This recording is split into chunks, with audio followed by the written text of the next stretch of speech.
Hi, I'm Sage Drisker, and I'm here to ask you a question. What does it mean to put your race up for sale? Picture this. A black woman on stage in 1920s Paris, wearing a skirt made of bananas. She's captivating audiences, she's dancing, and she's becoming one of the most famous entertainers in Europe, and her name is Josephine Baker. But beneath that glamour is a deeper story, a story of survival, performance, and racial commodification. Josephine Baker was born in St. Louis, Missouri in 1906, a time where black women were rarely seen as stars, let alone international icons. And she escaped the racism of the American South by performing in Paris, where she became a sensation. But to succeed, she had to navigate and sometimes embrace minstrelsy, a form of entertainment rooted in racist caricature. Her banana skirt wasn't just a costume, but it was a negotiation. It was a confrontation. It was a performance of blackness shaped by white desire.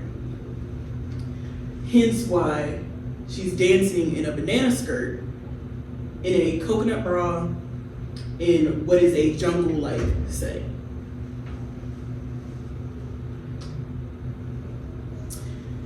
Decades later, a designer by the name of Patrick Kelly would revisit some of these same symbols, such as gollywogs, watermelon motifs, exaggerated lips, and yet Josephine Baker's iconic banana skirt to flip the script, turning racist imagery into tools of empowerment and critique.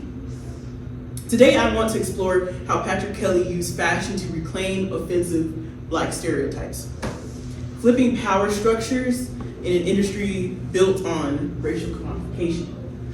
This is Patrick Kelly's logo, which is itself a gollywog. He wore it proudly on his overalls. He wore those overalls everywhere he went, even to black tie events, because he said he was bringing a piece of Mississippi with him. And that is his iteration of Josephine Baker's banana skirt. So I'll give you a little bit of context. Patrick Kelly was born in Vicksburg, Mississippi in 1954. And as a child, he accompanied his grandmother when she went to go clean rich white people's houses. There he discovered magazines like Harper's Bazaar and Vogue. And this was his first encounter with fashion magazines. His grandmother noticed his fascination and began bringing these magazines home for him from work. He learned to sew, he earned an art scholarship to Jackson State University, and eventually made his way to New York. But it was Paris that embraced him. He arrived with little money, selling fried chicken dinners and handmade dresses on the streets of Paris. He lived in a cramped apartment with 12 other creatives like him. And yet, he made it. And by made it, I mean he was actually the first American to be featured in Parisian fashion shows as much as he was. Also, he used mostly black models for his shows, which was revolutionary at the time. And Kelly never forgot where he came from. He wore overalls to black tie events. He said child, he said y'all, he said ain't in interviews. He used mismatched buttons in his designs to honor his grandmother's resourcefulness that he experienced growing up with her. And his fashion was personal, but also political, while also embracing his Southern heritage as a black man. And there were also the symbols found within his designs, such as gollywogs, watermelons, watermelon hats, black baby dolls, and he gave out 800 plastic black doll breeches a month. And to quote him, "The offensive ones are to remind you that you have to fight to be free and happy, and the happy ones are just to bring you joy." But how do we make sense of this? Is it reclamation? Is it satire? Or is it complicity? And for that, we are going to need some communication theory. First, we're going to start with Barry Brummick's rhetoric of style. To understand Kelly's work, we need to think of fashion as rhetoric. And scholar Barry Brummick calls this the rhetoric of style. And in Brummick's definition, style communicates identity, power, and resistance. So if we are to understand it this way, Kelly's designs weren't just clothes for you to put on. They were arguments. Arguments about race, memory, and joy. He blurred the line between fashion, which is commercial, and style, which is cultural and political. Now, that's Barry Brummick. But there's also some wonderful things from Bell Hooks' Eating the Other that kind of helps us unpack this a bit more. So Bell Hooks reminds us that the dominant culture often consumes racial difference as fantasy. Race becomes a costume and therefore something to be worn and performed and discarded. In this light, we must ask, is Kelly reclaiming these images, or is he participating in the very system that commodifies Blackness? I argue that he is reclaiming these images by using a theory called disidentification. Jose Esteban Munoz, I hope I'm pronouncing that correctly, coined this term disidentification.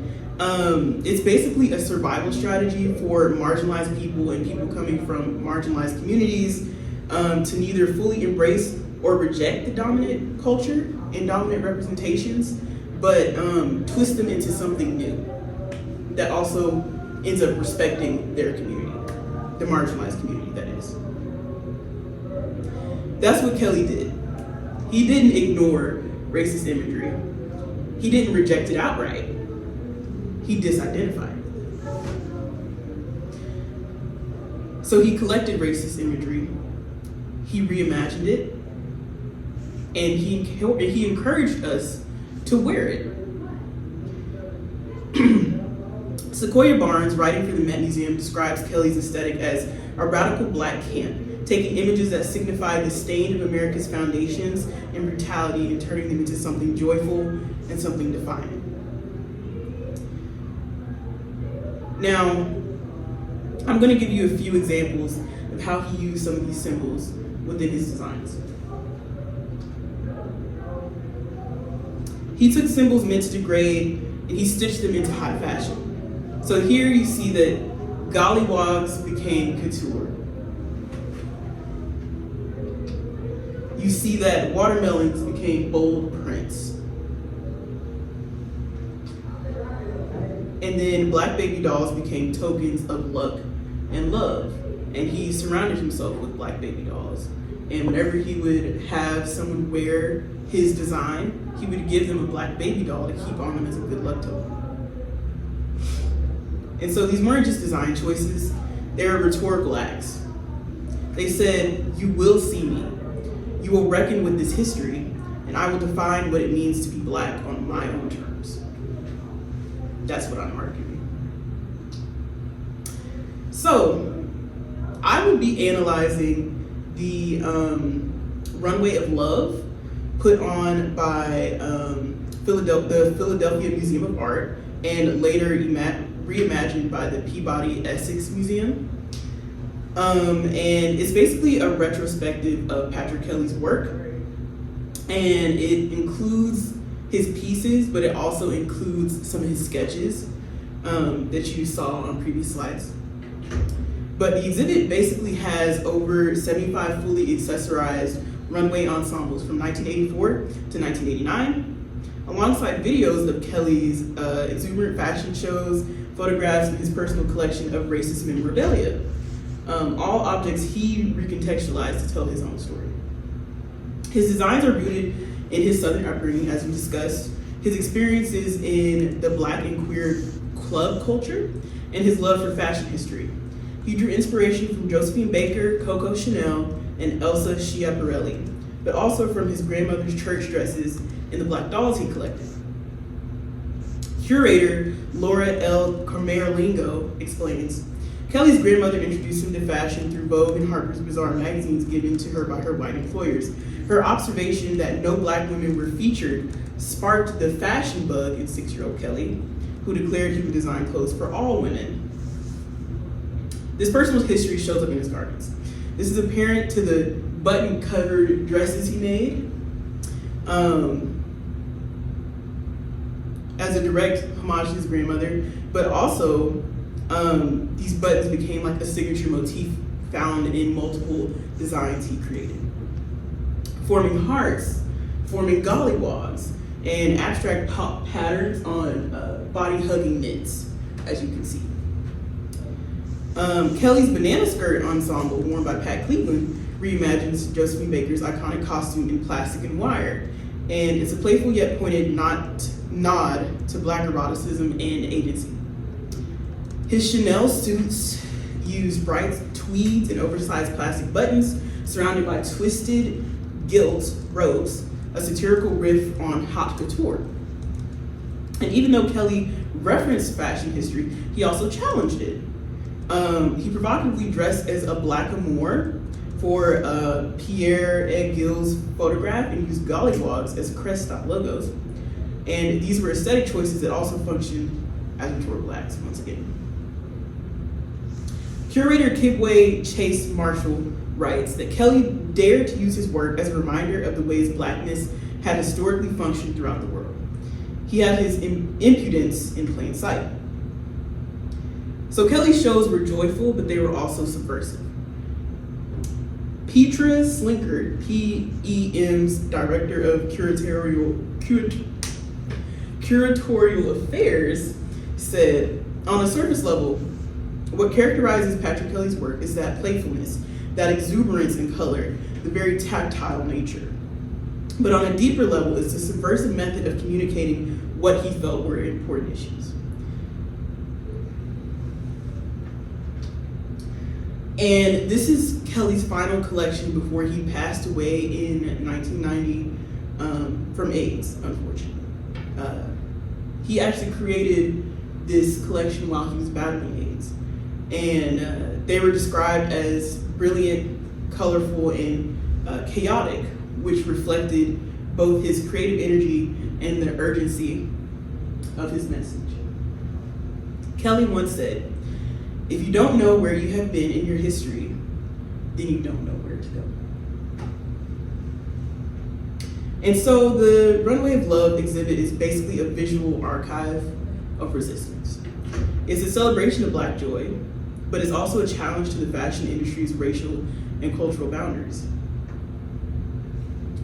I also want to include 2 pieces from the Texas Fashion Collection. This is a dice-themed skirt suit. The suit is covered in dice-shaped buttons. Dice symbolize chance, risk, unpredictability in this case. And in Kelly's hands, they become metaphors for Black existence in white-dominated spaces. The suit structure evokes power dressing, but the dice disrupt it. It's a gamble on visibility. And this gets into every time that you are perceived as a Black person, no matter what you have on, it's kind of a gamble on how people are going to perceive you because there's so many negative stereotypes that people associate with Blackness. This dress is covered in, This dress is covered in buttons. Kelly said it was inspired by his grandmother, of course.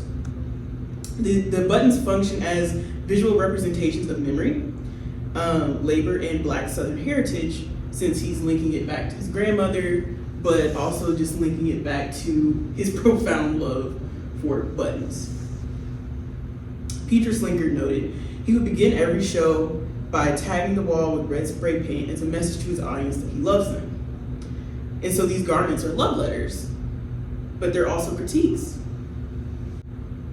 Fashion has long been a tool of hegemonic control.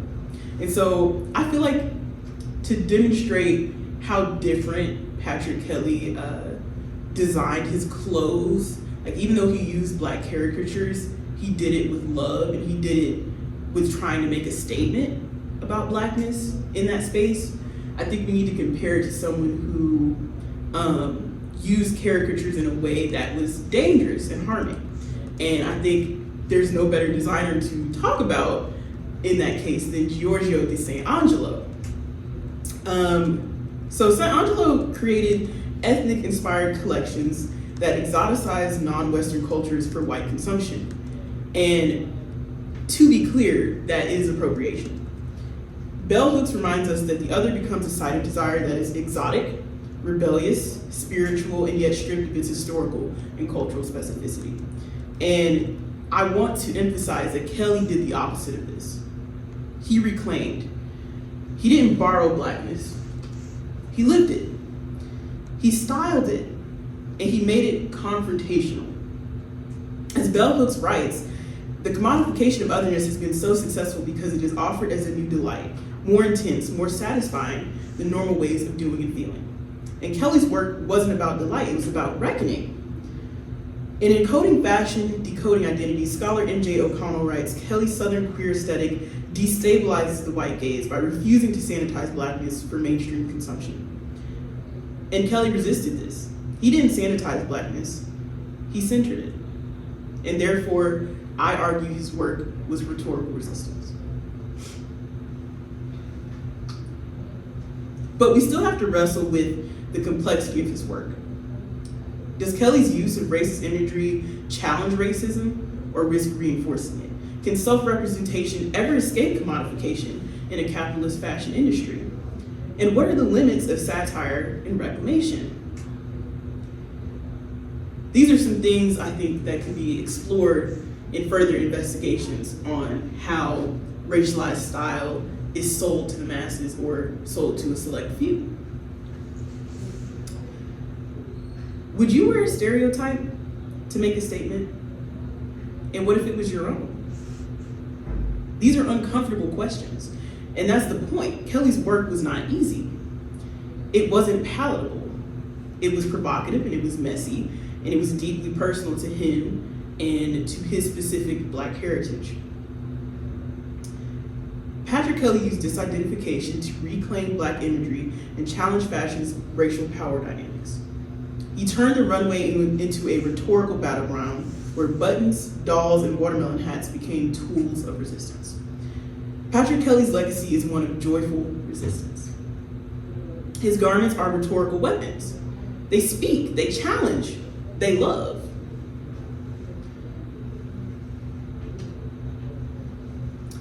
The broader implication, fashion is never just fashion. It's a language of power. So next time you get dressed, I want you to ask yourself, what story are you telling and whose story are you wearing?